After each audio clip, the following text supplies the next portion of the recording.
Se puso de mora la Yuri, la güera de Veracruz, porque con el apagón, ¿qué cosa sucede? ¿No? ¿Te acuerdas de esa canción? Iba sola. ¿Qué sucede con el apagón? Un corte y volvemos. La Comisión Federal de Electricidad. Bueno, hablemos ya, sean serios. Es que no puedo, sean serios. Hablemos de un tema importante, porque es un tema importante. Hemos venido hablando de la generación de electricidad, hemos venido hablando desde que empezó el sexenio de Andrés Manuel López Obrador sobre las energías renovables, las energías no renovables, la construcción de Dos Bocas, la compra de carbón por parte de la Comisión Federal de Electricidad, la energía eólica, la energía solar. Bueno, Rocío Nale, nuestra flamante secretaria de Energía, dice que estas energías renovables no son buenas porque el sol en la noche se apaga y entonces la reflexión del calor pues no le sirve a Rocío Nale. No se diga de estas primeras declaraciones que fueron francamente patéticas de un presidente que dice: Ejo, Reguilete, no me gusta.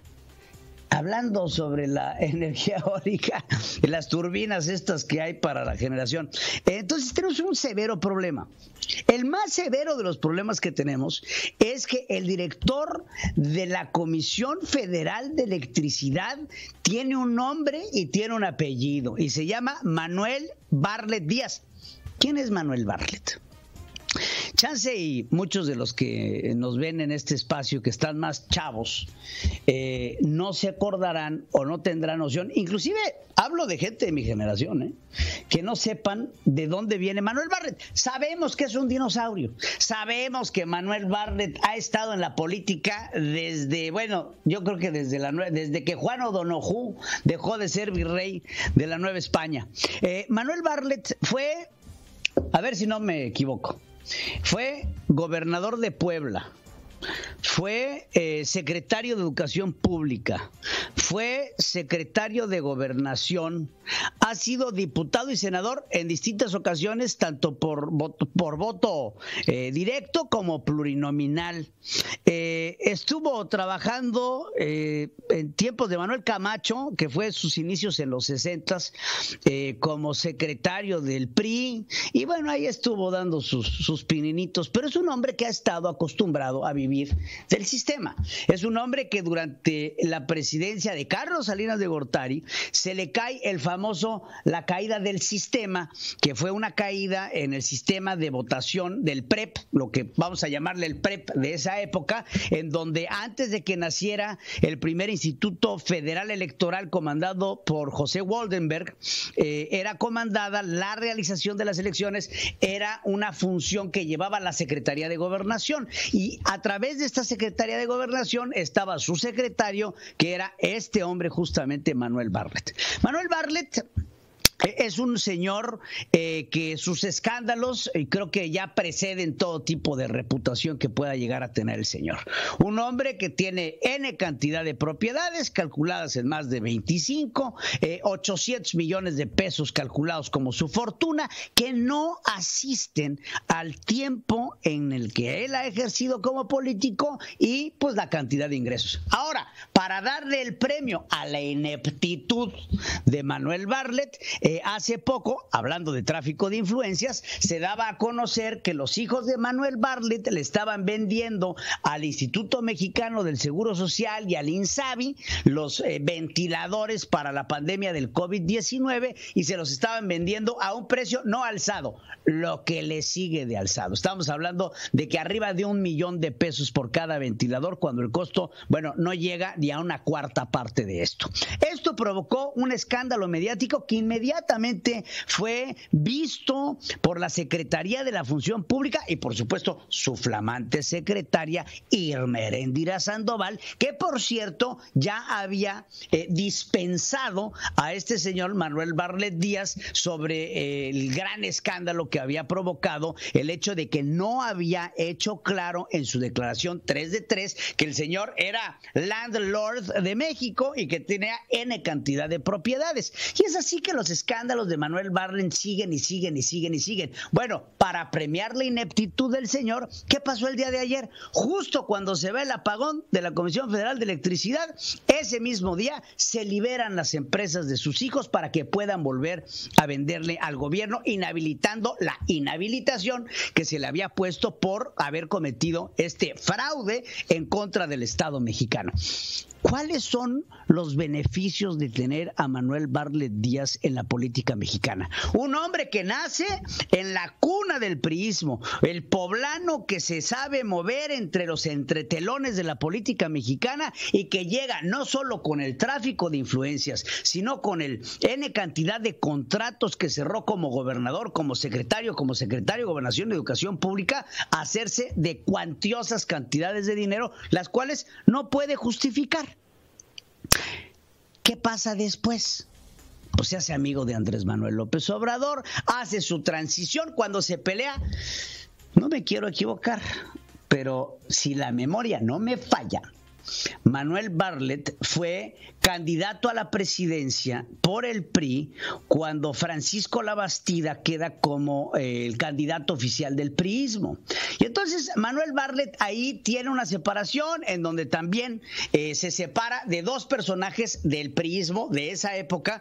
Era Francisco Labastida y Alfredo del Mazo, el papá del gobernador del Estado de México. Entonces se separa y se decide ir al Partido del Trabajo.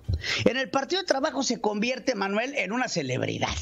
Manuel es pues el titán de la política que llega a un Partido del Trabajo que es un partido que, de no ser un partido aliancista, no existiría, y lo tenemos que tener claro. Si el PT no se hubiera hablado con el PRD y ahora con Morena, pues este señor pues no tendría trabajo. Pero el Partido del Trabajo sabía que necesitaba un bastión político con una persona que supiera negociar en los entretelones de la política. ¿Quién mejor que Manuel Bartlett? Entonces Manuel Bartlett se empieza a hacer de una serie de personajes dentro del PT, porque ahí él es el que manda, y también hace una alianza importante con Andrés Manuel López Obrador, que le da un premio y lo manda a la Comisión Federal de Electricidad. Ahora, aquí entre usted y yo, le voy a pasar el chisme. Cuando Felipe Calderón era presidente de México, la Comisión Federal de Electricidad no existía. Y estaba una empresa que era la paraestatal del Estado, que se llamaba Luz y Fuerza del Centro. Es más, muchos nos acordaremos del logo de Luz y Fuerza del Centro. Este logo rojo con... Bueno, detrás de esta empresa había un sindicato.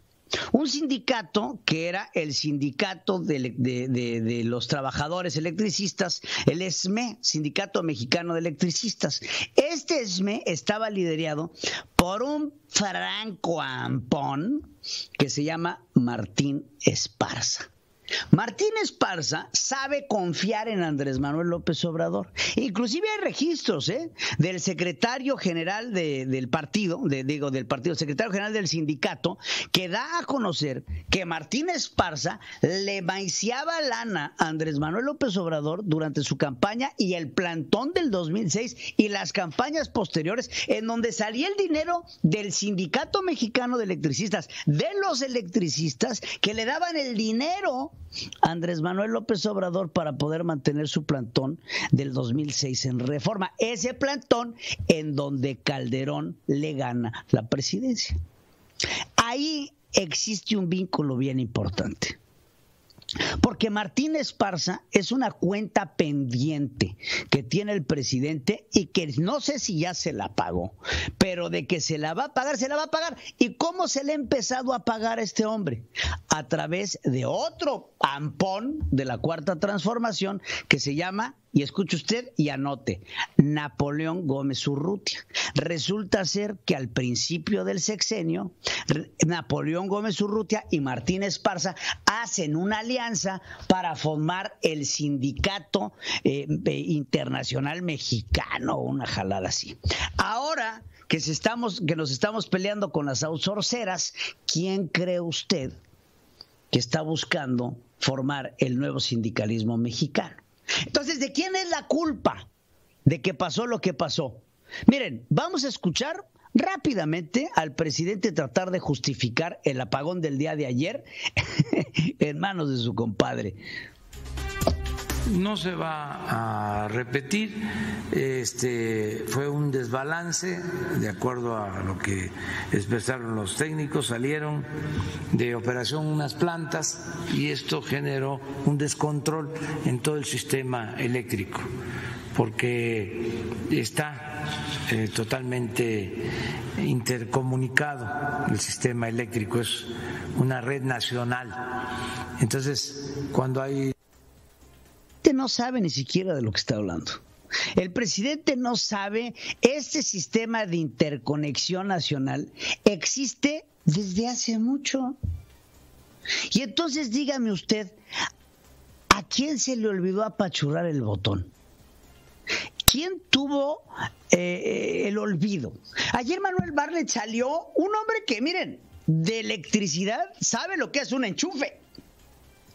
Porque Manuel Bartlett no sabe de kilowatts y megawatts y oiga, la trifásica. Yo no sé o sea, vamos, son sistemas bastante complejos. No crean que es fácil. Y entonces Manuel Bartlett ayer, desde su oficina en la Comisión Federal de Electricidad, trataba de sacar el pecho de esta forma. Que la precisión y el mayor detalle se dará mañana.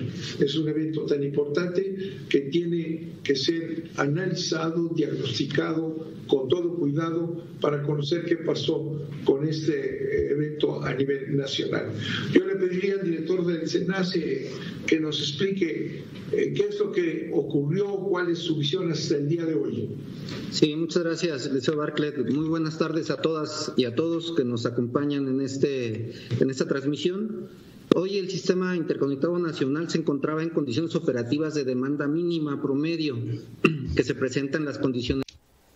La conferencia se va, pero lo que el señor sale a decir es, no, estábamos a todo dar, las condiciones de demanda eran mínima promedio, ni siquiera estábamos operando al máximo, porque bueno, dices, bueno, se acabaron la pila, ¿no? Se acabaron la energía, teníamos una reserva, pero no. La realidad es que Manuel Bartlett es un hombre que está envuelto en tantas polémicas que cuando le preguntan sobre sus inmuebles y sobre lo que pasó y que hoy explícanos, fíjense el nivel de cínico. ¿Cómo va este asunto de la polémica causada por sus propiedades, por las empresas? ¿Ha hablado con el presidente sobre estos señalamientos? Pero sobre estos señalamientos, ¿usted le ha explicado al presidente si no tiene implicación? Entonces, oiga, señor Bartlett, ¿y qué ha habido de sus escándalos y toda la polémica? El Tren Maya, chu. Ese es el nivel de personas que queremos en la política mexicana. Ese es el nivel de cinismo que necesitamos en un gobierno de improvisados. Ese es el nivel que México necesita para salir adelante. Un señor que, pues francamente, perdóname Manuel, pero ya no estás en edad. Chu, el Tren Maya. Puros escándalos hay detrás de cada chu, y ni me empieces con el Tren Maya, porque de ahí tampoco salimos bien librados.